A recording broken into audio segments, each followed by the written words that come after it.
Kung ano si Cristo, sabi ni Pablo, ganun din.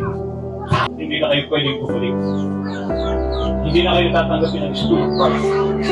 Hindi na pala. Sabi niya, basta uuwi ako ngayon, may fit ang kanyang pagpapaalam. Sabi ko pa sa bakit po, ganyan kahigpit ang inyong, parang mayroon kayong mahigpit na pangangailangan kayong gawin.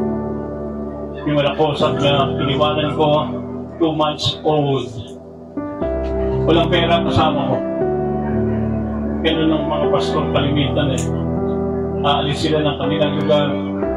Hindi nila alam kung anong buhay ang naghihintay sa kanilang mga mahal sa buhay. Walang pera.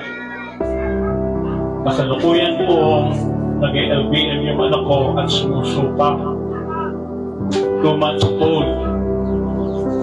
Ano man ang mangyari sa anak ko, gusto, sisisihin ako ng asawa ko habang buhay.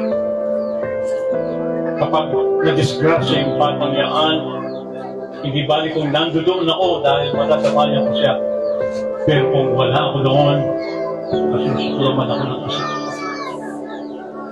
Sabi ko, naiintindihan ko, pastor, ang iyong sasakay. Kaya, saklit po lamang, manalangin tayo. Sabi ko sa Panginoon, salamat Panginoon dahil lagi mo akong dinidinig. Salamat Panginoon dahil alam ko pag tumawag ako, hindi pa ako nagsasalita, dinidig mo na ako. Alam ko Panginoon, kahit hindi pa ako humingi, alam ko ibinigay mo na. Pinong oras na ito, tinatanggap ko na ang kagalingan sa anak ng pastor na ito. Ang biyahe yun mula sa Mamburao hanggang doon sa San Jose City. Yung panahon na yun, 5 hours na ride yun. Nung panahon na yun, dahil hindi pa rough road yun, diretsong daan yun. Nagkalambulin niya mga kulit.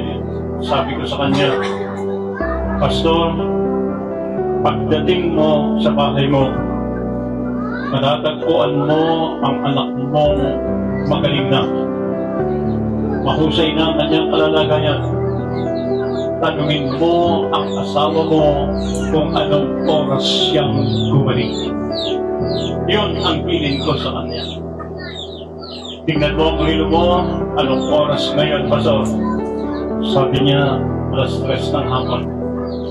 Tandaan mo yung oras. Pinayagan ko siya uwi. Nagbalik siya kinabukasan at 5 o'clock in the afternoon.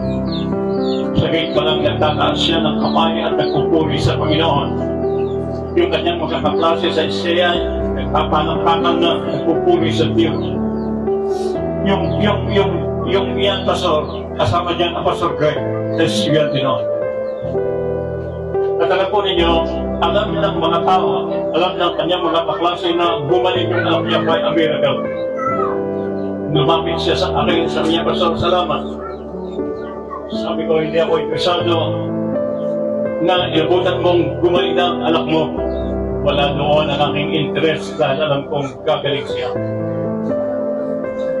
Ginawa mo ba yung billing ko sa iyo? Opo, Pastor, dumating akong magaling na yung bata.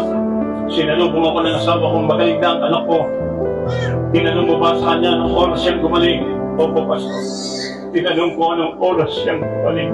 Sabi niya sa akin, alas.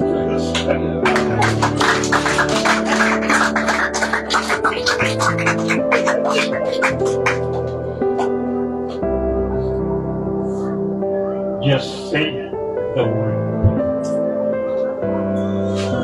Sabihin mo lang ang salita at gagaling ang akin. Amen. Hallelujah. Isang buhay na naging ibabaw.